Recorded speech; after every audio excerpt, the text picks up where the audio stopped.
Namaskar and welcome to World Today. Well, World Today will give you the world news from an Indian perspective. And what we're going to do is focus today on COP26 agenda. That's the conference which has immense significance since, it comes after a UN report has said that limiting global warming to 1.5 degrees Celsius above pre-industrial levels may not even be achieved if the world reaches net zero emissions by 2050. But they say most likely the figure will be close to 3 degrees or even more. But let's begin with the headlines. Momentum builds up towards COP26, a climate summit like no other, coming after a pandemic and massive climate disruptions around the world. India is likely to seek a more than $100 billion annual climate finance commitment from developed countries. India is expected to champion the cause of climate justice and equity.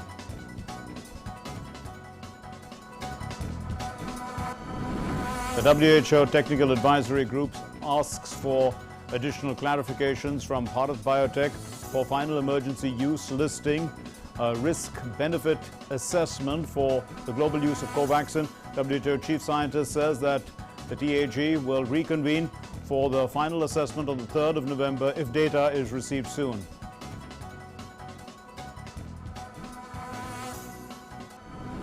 Major cabinet reshuffle in Canada. Indian origin Anita Anand is Canada's new defense minister, and she is only the second woman to become Canada's defense minister. Melanie Joly became Canada's 5th foreign minister. Walbot is the new federal environment minister. Raksha Mantri Rajnath Singh virtually addresses the Indo Pacific regional dialogue and says that the region faces a number of challenges which include terrorism, drug trafficking and piracy. He also says that the nature of these challenges requires a cooperative response.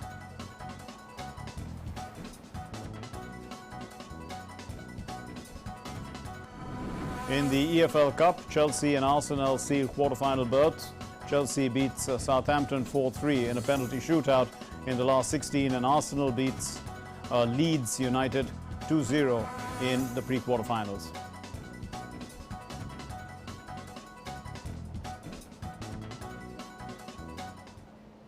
As always, at the top, let's begin with the big news.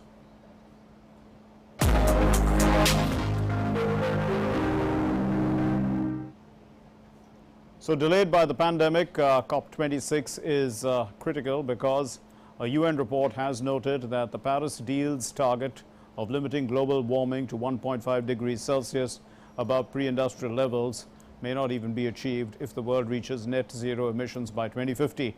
And this is a credibility test then for global efforts to address climate change. The parties must make considerable progress to reach consensus, since climate change impacts are already impacting every region of the earth. So the world also needs to rebuild post-COVID to ensure a safe future. A lot of big deals there.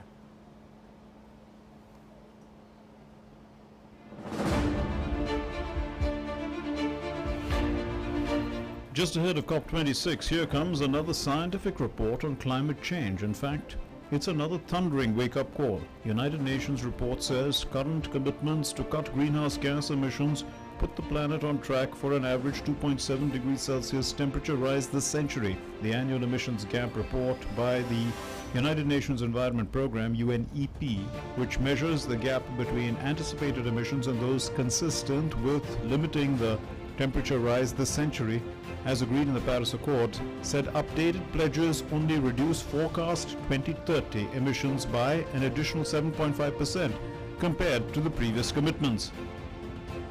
Less than 1 week before COP26 in Glasgow, we are still on track for climate catastrophe, even with the last announcements that were made. The 2021 emissions gap report shows that with the present nationally determined contributions and other firm commitments of countries around the world, we are indeed on track for a catastrophic global temperature rise of around 2.7 degrees Celsius. Now, even if the announcements of the last few days will materialize, we would still be on track to clearly more than 2 degrees Celsius. As extreme weather events, ranging from wildfires to floods, have hit countries around the world, a UN report in August warned that global warming due to greenhouse gas emissions could reach 1.5 degrees Celsius in the next 2 decades. The UN World Meteorological Organization said ahead of the 2-week event that begins in Glasgow, Scotland on Sunday, October 31, that greenhouse gas concentrations hit a record last year and the world is way off track in capping rising temperatures. As world leaders prepare for COP26, this report is so another thundering wake-up call. How many more do we need? The recent IPCC report already showed that unless we reduce global carbon emissions by 45% from 2010 levels by 2030, 100 months from now, we will not reach a 1.5 degree future. Sir David Attenborough has already warned world leaders that it would be too late to tackle climate change if a UN climate summit in Scotland does not succeed. He also said richer nations had a moral responsibility to act. I think it would be really catastrophic if the developed nations of the world, the more powerful nations of the world, simply ignored these problems. Do we say, oh, it's nothing to do with us and cross our arms? We caused it. India's Prime Minister Narendra Modi will be travelling to Rome in Italy and Glasgow in the United Kingdom from the 29th of October 2021 to the 2nd of November 2021 to attend the 16th G20 Summit and the World Leaders Summit of COP26. He will be participating in the 16th G20 Summit in Rome from the 30th to the 31st of October at the invitation of the Prime Minister of Italy, Mario Draghi. The summit will also be attended by heads of state and government of G20 member countries, the European Union and other invited countries and international organizations. World Today Desk, DD India. So, what are some of the issues that are going to be discussed at COP26? Basically, they fall into several categories, and the first category is climate fair share. So what does this actually mean? It means common responsibility for the entire world, but differentiated according to the ability of each country. Now, another one is climate action, or climate ambition actually. Climate ambition. What does this actually mean? It means you have to hit the accelerator to help companies begin to comply with the green norms. It's not only countries, it's everybody who has to start complying with the green norms.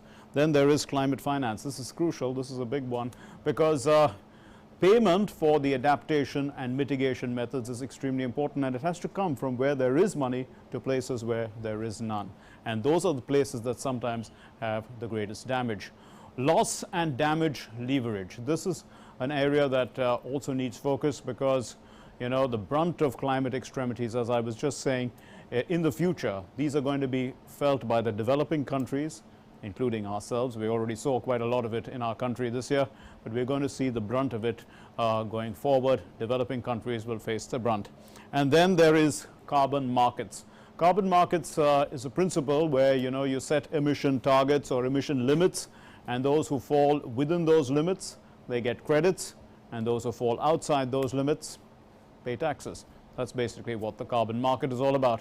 Now, India's focus at COP26, it's going to be that the main focus or the main contention of our country is the transfer of technology and climate finance, which I've just explained. Transfer of technology is the developed world already has this technology. It should be made available, without all those additional extra costs of copyrights and all that, because it's a vital interest of the world.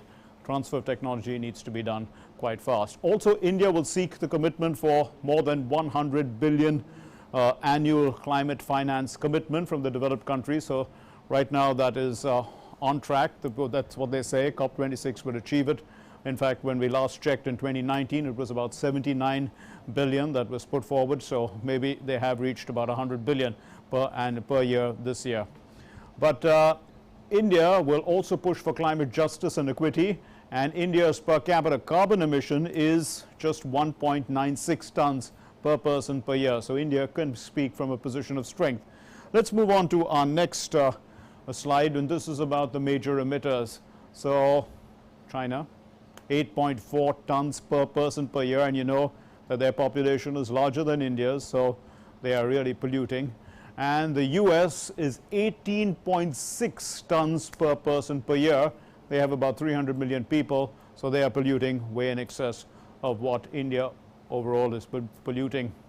The European Union is polluting at about 7.16 tons per person per year, and the world average is about 6.64 tons per person per year.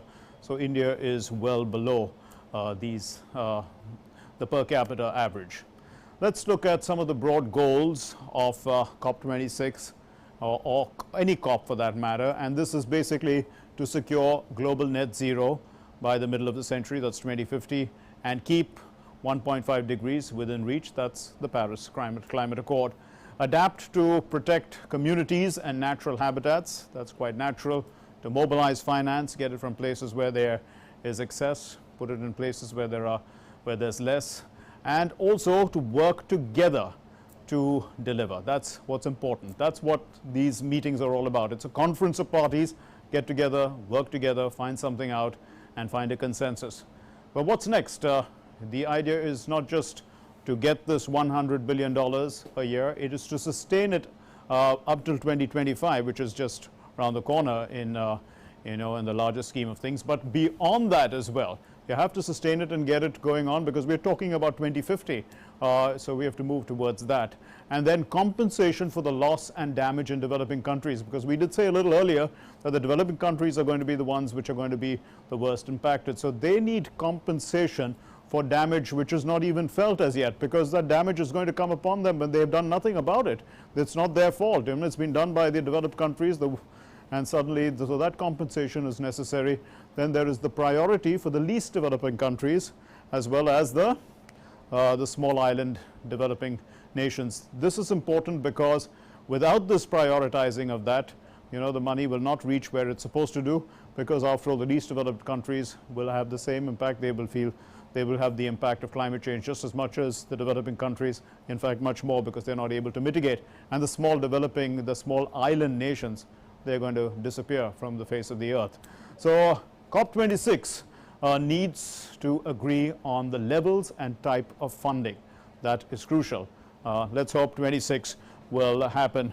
So this basically is in a nutshell what I've been talking about. What next is also important, because without what next, we don't have a vision for what's going to go forward. But as we said earlier, India will be putting forward several key certain demands. In a sense, India's demands would be about trying to build on that $100 billion target every year, and that $100 billion target for the developed world to, that commitment has to continue to increase, because that is one way. It's a carbon tax in a sense, but it should be much more than that, because the cause of the pollution, the cause of climate change is largely on the developed world, because they have been emitters in the past. They have brought the world to this stage, and they have to pay back because the other countries are going to have loss and damage. We're going to be joined by a guest in a little while. In fact, we are trying to link up with our guest, but we're having a little problem, and we will in fact link up to her. But as I was talking to you about this particular COP26, it's crucial, as we said, because it's come at a time when when we have not only this UN report, we also have had so many adverse climate events. I mean, everybody can feel the impact of climate change, so everyone is invested in what's going to happen in COP26. We're joined by Dr. Vibha Dhawan, who is the Director General of the Energy and Resources Institute. Thank you very much, madam, for being with us. So let's try and understand what would be the key focus of COP26.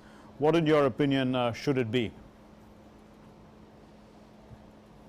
Ma'am, we can't hear you. Perhaps you're on mute. Could you just check whether you're on mute? Yeah, go ahead, ma'am. No, it is not. Yeah, I can hear you. I can hear you now. I can hear you. Go ahead. Yes, please. Okay. Well, as you rightly mentioned just now, that it is not that we have to convince people that climate change is going to happen. Yeah. We have seen that it is happening, and there is an overall realization now that we don't have any time. We have to act today, or rather we should have acted yesterday. Mm-hmm. So in COP, I suppose now gone are the days when we are talking of that some action needs to be taken. It is now what action we are going to take. So that those should be the discussions, the commitments in terms of when are we moving towards net zero and in how many years. Okay. And the other thing which is going to be extremely important is that of financing, because one will have to commit funds. The funding today, it is too little if we really want to achieve what we wish to. Exactly, and this $100 billion is not only too little, but it's difficult to come by. I mean, they're not even willing to put that $100 billion. Exactly, so, exactly. So, I mean, what is that? Yeah, how does one actually go further than that? Yeah, so one is that commitments, they have to take the into action. And the other most important thing is that we have to treat this planet as a global village. It's one village, and therefore it is not that the developing world is left behind. I won't say that they have to make commitments in terms of reducing the emissions, but developing world is to be taken along with if the developed world wants to succeed. And therefore they also have to look for solutions which are more for small scale, the kind of regional preferences, the kind of energy needs, terrains. So taking the socio-economic fabric into consideration, one has to look for solutions, and those which have already been developed, they needs to be fine-tuned for the developing world. So that's what I feel should be discussed, will be discussed in COP, and there will be commitments. So what do you think will actually resonate with people? Because after all, it would require a people's movement. I mean, I guess the commitments are made by governments and at this level, you know, at COP26. But the people have to change their behavior to actually bring this all about. And the 7 billion people of the world is what I'm talking about. So when we talk in that context, you know, I mean, there is this concept of carbon markets, carbon credits, carbon taxes. Is this one way to go forward? Yes, definitely it is a way forward, because for quite some time we are talking about that polluter has to pay. And carbon credits is one way that, okay, we do realize that for many technologies, we are developing technologies and it's going to take a while. But till that time, let's take care of what we are producing, what we are polluting. And therefore carbon credits, it has a huge potential. And all those communities who have taken care of the ecosystems for such a long time, they also need to be paid for the services they have rendered. Okay. And also that they need to be motivated to do more. And that is how we can bring down CO2 levels. And it's not 1.2, 1.5, 2 degrees. Right. Perhaps it's going to be even greater than that. Indeed. Well, India has a very low carbon footprint per capita, but the point is that India also has huge cities, and our cities are amongst the most polluted and populated in the world. So this is an issue. I mean, it's not a question that is easily addressed. Let's take Delhi, for instance. I mean, we are approaching the winter now. What would you think if we employ the idea of carbon credits? Supposing there are a lot of people who come using bicycles now, and they can cycle at this time of the year. Perhaps, you know, they could be encouraged by their companies to do so and get a raise. No, you are absolutely right. And yes, per capita energy or CO2 footprint is low. But if you look at the population, then the numbers multiplies many folds. The other problem is that if the farmer has very little money to take care of the agriculture residue, and therefore he is burning, then there has to be some incentive for him to invest either in farm mechanization, or we also need to provide him solutions that this waste actually becomes a wealth. Yes, indeed. So that's and let's look at the cattle population, which is almost equivalent to human population, and there is so much of methane generation. Okay. So again, that wasted methane, we need to put it into some use, and also invest on research. How do you reduce per animal methane production? Right. And the whole of agriculture, I'll say, for that matter. So India, of course, is a champion now of solar with the International Solar Alliance, and also the One World, one sun, one world, one grid. Now that's an interesting concept, because I mean, if we talk about one grid, then that would basically imply that electricity can be generated and moved across through the entire world. Is this is this kind of a concept? It's nice to think, but I mean, what would it take to achieve? First I'd like to compliment the Prime Minister when we talk about one sun, one grid and solar energy alliance. But I personally feel that one technology is not the option for the entire country, and there are going to be losses, transmission losses. So for each region of India, perhaps we need a different way of generating energy. So solar may not be best for all the regions, and we need to look into wind, hydro, maybe hydrogen in years to come, biofuels and so on. So it's doesn't fit all. So they all feed into the grid. I mean, the grid is doing the distribution. Various renewable technologies for this purpose. True, but yes, so there will be various renewable technologies and they will all feed into the grid. The question is whether we have one grid for the entire world. Is that a possibility where, places where there is excess electricity, they can actually pass it on to the grid to countries which have less, and that way there would be a distribution which would be easy, and those kind of energies can be supplemented instead of using fossil fuels, and perhaps there will be lots of carbon credit as a result of that. Yeah, I personally feel this is the way forward, because really speaking, if we want peace on this earth, energy security is required. And perhaps we should say, what is your nationality? It is earth. It is not geographical boundaries. And our religion is humanity. It is not what we are. So it's only if we have peace on this earth, energy security, food security, it will be far more prosperous than what it is today, and people will be far more happier. What do you think about people in general? You have been looking at this subject for such a long period of time. Have you seen an evolution in mindset that people are far more aware, and as a result they are far more eco-friendly in their outlook, or do you find that that change is slow in taking place? Well, to be very frank, if I say last 2 years, it's a remarkable change. And it is that, and there are many reasons contributing to it. One, of course, is that what we were saying, climate change is a threat. Today we know it is a reality.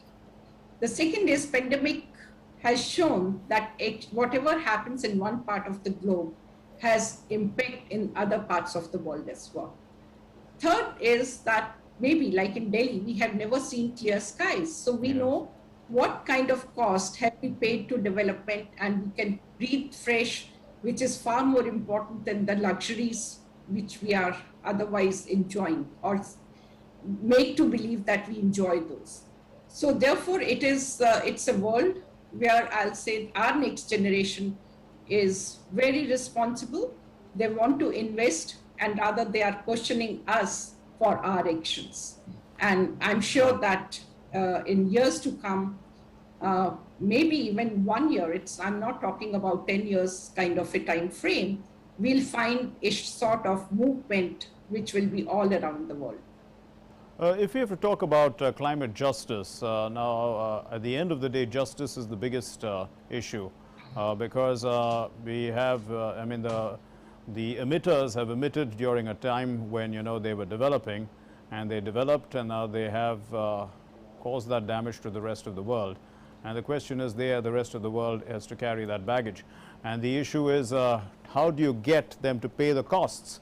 That again comes, there are so many ways of paying the costs, whether they have to put money down in terms of a commitment every year, whether they have to transfer technology, or whether they have to basically set very high targets to bring about net neutrality in terms of emissions themselves.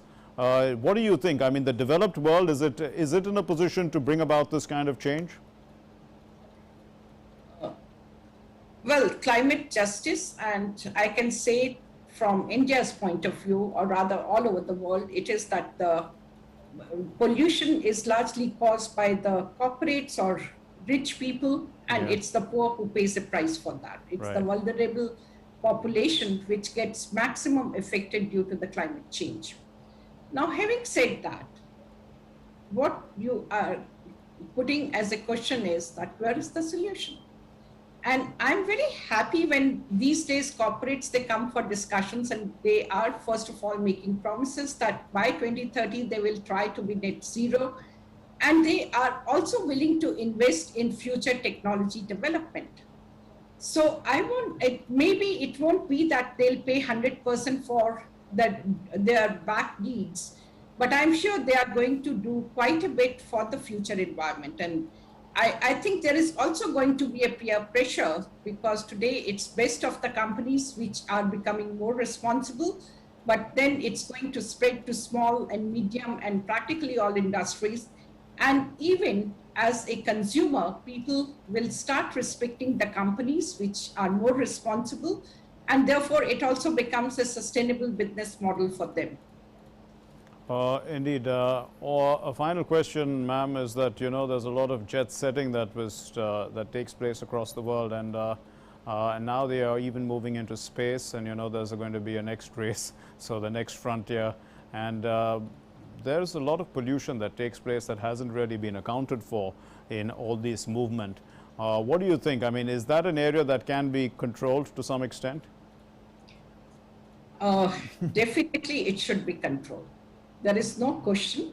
Again, while pandemic was very negative, it has shown us that you can have meetings either in the hybrid mode or virtual mode, and you really don't have to travel the way what we were doing in the past. And perhaps there is also an awareness. People have started loving nature. And if we have good national parks, and also the children, because now there is education given to practically the primary school students as well, and they develop love for nature, I'm sure that even they will say they'll prefer to go to a national park than to the space. So that change is also going to come. And if you simply look at the other person and in a way that, why space? Aren't you responsible? I'm sure they won't go to space. Thanks very much, Dr. Vibha Dhawan. Thank you for your inputs and helping us put into perspective the COP summit, which is coming up, the COP26 in Glasgow, which is critical, in fact, for the world. Moving on then to our next story. The Canadian Prime Minister, Justin Trudeau, has a new team, and in it is Anita Anand. She's a Canadian of Indian origin who has the defense portfolio. She succeeds the fellow Indian-Canadian Harjit Sajjan. Here's more on that cabinet expansion. Canada witnessed change of guard. Canadian Prime Minister Justin Trudeau on October 26th carried out a major cabinet shuffle. Longtime Green activist Stephen Guilbeault has now been given environment portfolio. The country also got new ministers of defense and foreign affairs. Stephen Guilbeault is the new federal environment minister. Guilbeault worked for green groups for more than 20 years. Before entering parliament in 2019, he became heritage minister but was widely criticized for proposing broadcast legislation that critics said would harm freedom of speech. He replaces Jonathan Wilkinson, who moves to the natural resources portfolio. Melanie Joly becomes Canada's fifth foreign minister under Trudeau, and Anita Anand takes over at defense. Born in 1967 to Indian parents S.V. Anand and Saroj D. Ram, who were both physicians, Anita Anand holds 4 degrees, including Bachelor of Arts in Political Science, Bachelor of Arts in Jurisprudence, a Bachelor in Law, and Masters of Law. In 2019, Royal Society of Canada awarded her the Van Aller Medal for outstanding contributions in governance relating to private and public organizations. Around 1994, she was called to the Ontario Bar and later held academic positions at different universities. She also held position of a law professor at University of Toronto. World Today Desk, DD India. The Defence Minister Rajnath Singh virtually addressed the inaugural session of the Indo Pacific Regional Dialogue 2021. The Defence Minister said that although maritime domain presents a number of opportunities for neighbouring countries, however, the region also faces a number of challenges, including terrorism, piracy, drug trafficking, among others. And he added that the nature of these challenges they require a cooperative response. While competition over resources has intensified, the rise of serious threats such as terrorism, piracy, drug trafficking, and climate change have thrown new challenges for our Indo-Pacific region. The nature of these challenges in the region has considerably transnational implications which require a cooperative response. There is therefore a need to find convergence of interests and commonality of purpose on maritime issues. He also said neighboring countries share common heritage and common history. He added that the destinies of entities in the region are interlinked. The littoral states of the Indo-Pacific are full of such interconnects, and all of us are maritime neighbors whose relations are rooted in civilizational contacts developed through the seas. Honorable Prime Minister of India, Sri Narendra Modi's description of the Indo-Pacific as a natural region where destinies of entities are interlinked finds its root in this people-to-people connect, facilitated by our severe maritime heritage. Knowledge of this common history driven by the oceans is essential towards understanding where the region stands today and the trajectory for the future. The Australian Prime Minister Scott Morrison on Wednesday said that unvaccinated tennis players would be allowed to enter the country to play the Australian Open in January if they underwent a mandatory 2-week COVID-19 quarantine. Morrison's comments contradicted those of his Immigration Minister Alex Hawke. And Alex Hawke, in fact, had said last week that the tennis players and other athletes, they would have to have a double vaccination to enter the country. The Prime Minister's statement is good news now for Tennis Australia because Serbia's world number 1 Novak Djokovic and other players whose vaccination status is unclear can actually now compete at the Grand Slam. The state of Victoria, where the Melbourne Park venue of the tournament is situated, will also certainly enforce the quarantine regulations to the strictest extent. Victoria's Premier Daniel Andrews is vehemently opposed, in fact, to letting unvaccinated people into the country. But he said on Tuesday that the state would manage the risk if the federal government decided to allow it. An expert panel on Tuesday voted overwhelmingly to recommend the U.S. Food and Drug Administration authorize the Pfizer and BioNTech COVID-19 vaccine for children ages 5 to 11, citing that the benefits of the shot outweigh the risks. An authorization for the age group would be an important regulatory step towards reaching about 28 million children for inoculation, since most of them are back in school for in-person learning. The vaccine could be available to the younger age group as soon as next week. The FDA is not obligated to allow the advice of its outside experts, but usually does. The vote was 17 in favor, 1 against, one abstention, in fact. And if the FDA authorizes the shots for this age group, an advisory panel to the U.S. Centers for Disease Control and Prevention will meet next week, and they'll make a recommendation on the administration of the vaccine. Only a few other countries, this include China, Cuba, and the UAE, they have so far cleared COVID-19 vaccines for children in the age group that we are talking about. All beds designated for COVID-19 patients in one of Kiev's hospitals, they're occupied. As the head of the hospital's infectious diseases department treats his patients. Now, the doctor, in fact, said that the patients are younger with more severe and faster course of the disease. So this is a new revelation. Ukraine's health ministry has reported coronavirus deaths have hit a daily record of 734 on Tuesday, with hospitalizations up more than a fifth on the previous week. One of Europe's poorest countries, Ukraine fell behind in the race for vaccine supplies this year, and so far only around 7 million in its population of 41 million are fully vaccinated. It's one of several countries in the former communist Eastern Europe where vaccination rates are the continent's lowest, now experiencing a record-setting wave of infections, with some of the highest death rates also in the world. In a bid to combat vaccine hesitancy, Ukraine has made vaccinations compulsory for some government employees, such as teachers, and half of the country's regions have tightened their lockdown restrictions after falling into the red zone classification. Cuba will open up its borders and they will ease entry requirements next month, signaling a two-year pandemic pause in lifting from the Caribbean island as it vaccinates the entire population with its own COVID-19 drugs. As of November 15, travelers over 12 will only have to carry proof of vaccination or a recent PCR to enter the country, replacing perhaps the strictest protocols in the Caribbean. The protocol, along with a U.S. ban on most travel to the communist-run island nation next door, has left tourism well behind competitors in the area such as the Dominican Republic, Puerto Rico, the Bahamas and Cancun. COVID-19 cases and deaths have fallen 80% since the vaccination drive began in the middle of one of the world's worst Delta surges this summer, with more than 65% of the population immunized and 90% having received at least one dose of the 3-dose treatment.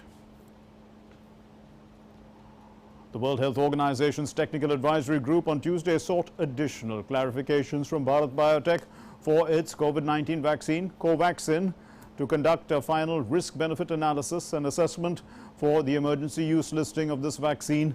Well, the Technical Advisory Group will now meet on November 3 for a final assessment. The Technical Advisory Group for Emergency Use Listing is an independent advisory group that provides recommendations to WHO on whether a COVID-19 vaccine can be listed for emergency use under the EUL procedure. Now, Bharat Biotech has been submitting data to the WHO on a rolling basis and has submitted additional information at the UN health body's request on September 27. And millions of people in India have already taken this vaccination. White House National Security Advisor Jake Sullivan on Tuesday said that the United States has sent a clear message to the military in Sudan that they should first and foremost cease any violence against innocent civilians, that they should also release those who have been detained, and they should get back on the democratic path.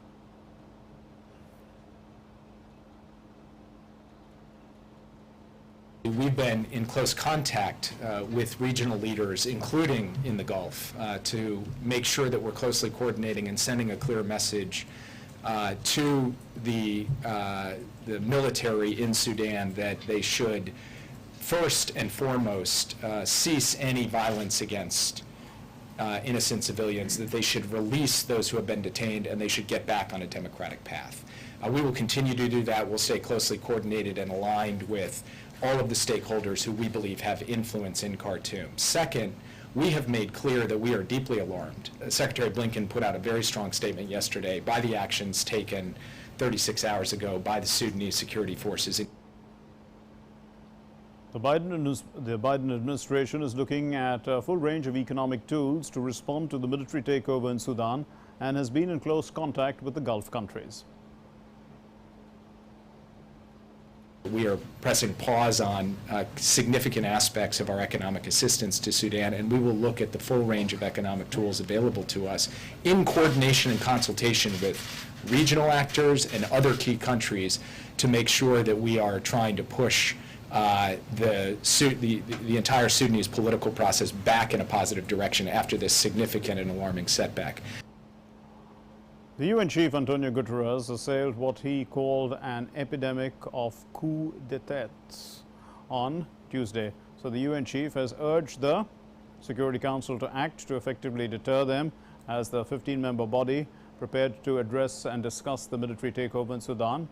So Guterres has said that the Sudanese people, they have shown very clearly their intense desire to reform and also for democracy.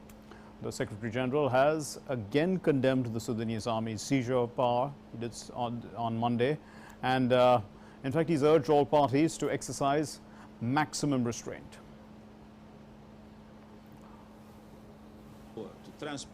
The Sudanese people have shown very clearly their intense desire for reform and democracy. Now, we are seeing a multiplication of coup d'etats. My appeal, obviously, is for especially the big powers to come together for the unity of the Security Council in order to make sure that there is effective deterrence in relation to this epidemic of coup d'etats. And we have seen that effective deterrence today is not in place. We have seen it in Myanmar, and we have also seen it in several African locations. The US government will appeal in a London court on Wednesday against a ruling by a British judge that WikiLeaks founder Julian Assange should not be extradited. Washington has sought the extradition of Assange over his role in one of the biggest ever leaks of classified information, accusing him of putting lives in danger by releasing vast troves of confidential US military records and diplomatic cables. He has now spent 9 years in jail or self-incarceration in Britain. The US Justice Department said in February that it planned to continue to seek the extradition of Assange. This is to face hacking conspiracy charges. WikiLeaks came into prominence when it published a US military video in 2010. In fact, showing the 2007 attack by Apache helicopters in Baghdad, and that killed a dozen people. In fact, this is all news at a glance. Here's more.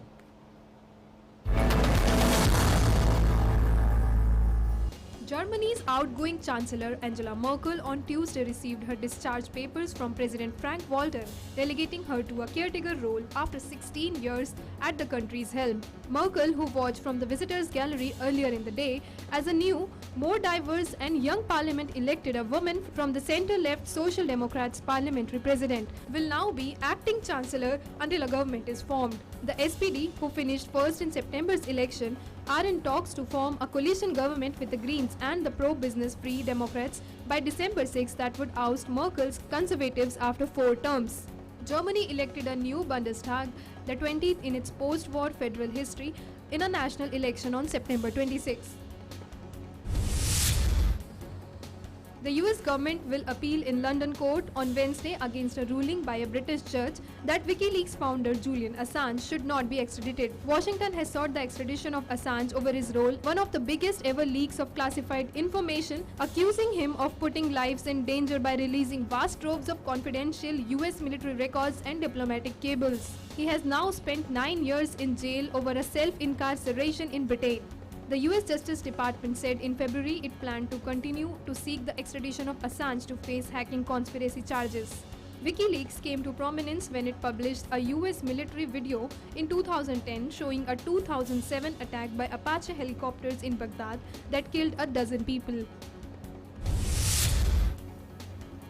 Haiti's streets were unusually quiet on Thursday, and gas stations remained dry as gangs blocked the entrance to ports that hold fuel stores, demanding Prime Minister Ariel Henry resign. Days-long fuel shortage have left Haitians with few transport options and forced the closure of some businesses. Hospitals, which rely on diesel generators to ensure electricity due to constant blackouts, may shut down as well.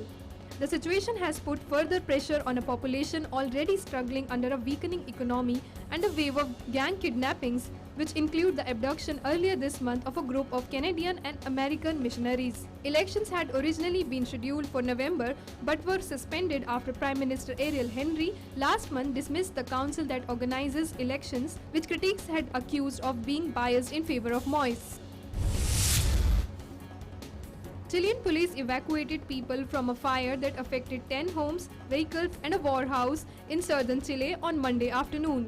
According to police reports, they evacuated 13 people including elderly, adults, women and children. The south-central Araucania region has long been convulsed by simmering conflict between indigenous Mapuche and Chilean government. According to local authorities, it all happened minutes after the armed hooded men burned the Casablanca camp and forestry task. No injuries or fatalities were reported. A Senate committee in Brazil has voted to recommend that President Jair Bolsonaro to face charges over his handling of COVID-19 pandemic. 7 of the panel's 11 members backed a report calling for 9 charges to be filed against Bolsonaro, including crimes against humanity. The vote concludes a 6-month inquiry which has revealed scandals and corruption inside Brazil's government. World Today Desk, DD India. Some football action now. Well, Chelsea and Arsenal progressed to the quarterfinals of the EFL Cup. Talking about Chelsea first, the Blues beat Premier League rival Southampton on penalties after a 1-1 draw. Reece James scored the decisive spot kick for the league leaders after Theo Walcott and Will Smallbone failed to hit the target with their efforts for the Saints. Chelsea has enjoyed a fine start to the campaign both at home and in Europe, as they sit on the top of the Premier League table and have won 2 of their 3 games so far in the Champions League. And now let's talk about the other game. That's Arsenal versus Leeds United match. This is of the EFL Cup. Arsenal boss Mikel Arteta said that Eddie Nketiah has a future at the club after he scored to help the Gunners see off Leeds United and reach the Carabao Cup quarterfinals. The substitute, Callum Chambers, his header, crept over the line seconds after he came off the bench before former Leeds loanee Nketiah pounced to wrap up the tie. The forward cleverly flicked the ball over the stranded Ilian Meslier and just did enough to nudge it over the line before the visiting keeper could recover. Leeds had looked the more threatening side until the first goal in an open and entertaining game against the much-changed Arsenal side at the Emirates Stadium. Still with football, FIFA President Gianni Infantino called on more countries to help with evacuations to open their doors to relocate refugees from Afghanistan in a video released by the soccer's governing body. Infantino, in fact, made this call while visiting the more than 150 refugees FIFA had helped to evacuate, along with Qatar, who are currently being housed, in fact, at the compound in Doha, and that will be used when the Gulf state hosts the 2022 World Cup. Have contributed to that. Qatar in particular, they have to be thanked. Now these girls and their families are here in a safe environment, in a compound which has been built for the World Cup next year. And again, it took us and the Qataris like 1 second to say, okay, of course, this is at disposal of them and their families. And now they have to go on. They have to go on. We have to find for them new countries, new places where they can stay. The first one who jumped in was Prime Minister Edi Rama from Albania. I want to thank him as well. He said, and I met him a couple of weeks ago in New York, and he said immediately, our country is open. We went through, he said, a lot of difficulties as well. So we understand what these people are going through. Our country is open. So thanks to Edi Rama, thanks to Albania. But we need more countries. We need more governments. We need more football family members to help us, not just to talk about solidarity, to talk about helping, but to do it in real action. We are doing it. We'll continue to knock on all the doors around the world, and we hope that some will listen and hear this plea, this call for help, and will open the doors to these girls who have an amazing life, who have amazing stories to tell. Indeed, a noble gesture there. Earlier this month, in fact, FIFA had said that they had worked with the Qatari government, and this is to evacuate more than 150 soccer players and their families from Afghanistan, along with others with links to Afghanistan's National Basketball Federation in 2 evacuation efforts. FIFA had also helped the cycling body, the UCI, in the evacuation of 165 refugees via Albania. There have been numerous evacuations since the Taliban had seized control of Afghanistan's capital, Kabul, on August 15 and announced a new government last month after the US-led foreign forces had withdrawn from the Western-backed government which had collapsed. And now for more sports updates. Raja bettered his own mark on the opening day of 74th Senior National Aquatic Championships. Nataraja improved his own record of 55.63 seconds in the 100-meter backstroke by clocking 55.10 seconds. Nataraja's personal best in the event is 53.77 seconds, which he clocked in Italy earlier this year to directly qualify for the Tokyo Olympics. In another brilliant swim, Delhi's Kushagra Rawat came up with a sensational effort in the 400-meter freestyle for men as he eclipsed Sajan Prakash's record of 3 minutes 54.93 seconds set in 2018 in Trivandrum. Rawat clocked 3 minutes 53.68 seconds to create a new national record. He was more than 3 body lengths ahead of second-place finisher Anish Gowda of Karnataka, who timed 3 minutes 59.63 seconds.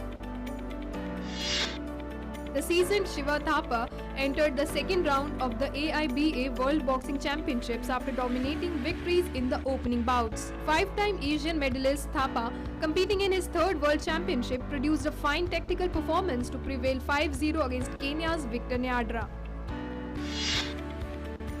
Tournament debutant Deepak Bohria advanced to the pre-quarters of AIBA World Boxing Championship after dominating victories in the opening bouts. Bohria has a tough one at hand on November 1 as he will be up against Kazakhstan's second Bibosinov, an Olympic and World Championships bronze medalist.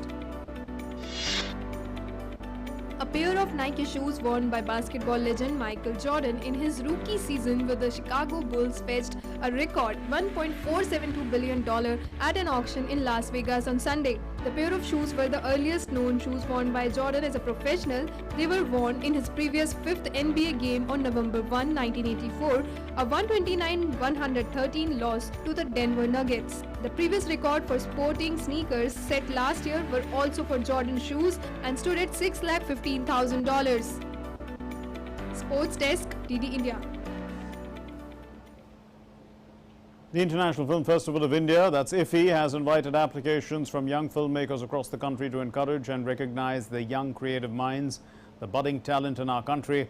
Out of these, 75 creative minds will be selected by a committee which comprises eminent film personalities, and they will be attending the 52nd International Film Festival.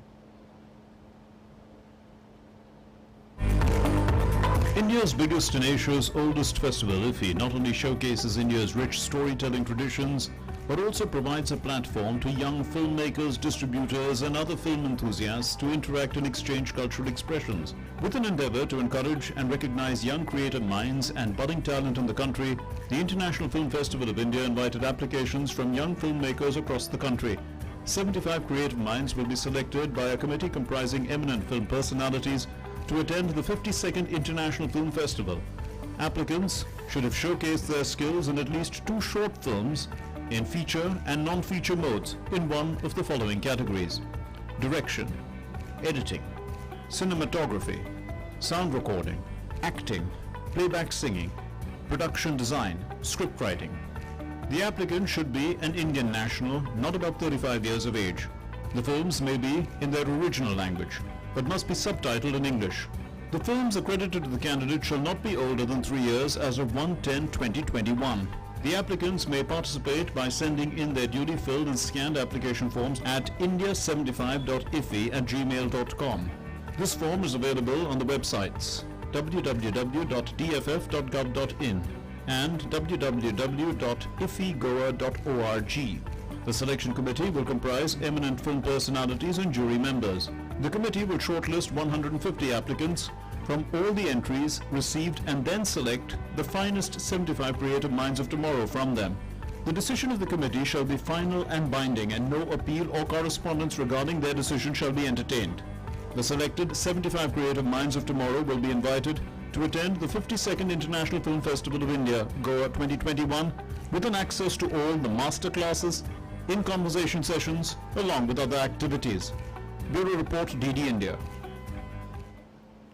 Certainly an opportunity there for a lot of young filmmakers. Now we end this bulletin with a look at our time's capsule, in a sense, going back in history. History scan. Let's take a look at what happened on this day in the past.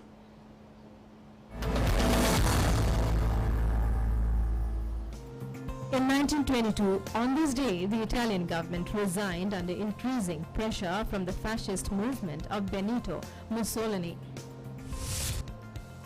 On this day in 1986, the Archbishop of Canterbury, the Archbishop of Thyatira and Great Britain Methodios, Pope John Paul II and the Dalai Lama prayed together for world peace.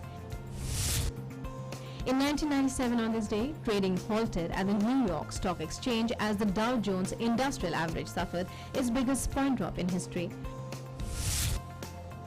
On this day in 1999, the dress that Marilyn Monroe wore to sing Happy Birthday, Mr. President, to President John F. Kennedy was sold for $12,67,500 US. Scuba divers in Sydney, Australia set the world record for underwater dance classes on this day in 2006. In 2009, on this day, Fisker Automotive announced its intention to manufacture the world's first production plug-in hybrid car. In 2017, on this day, Catalonia declared independence from Spain.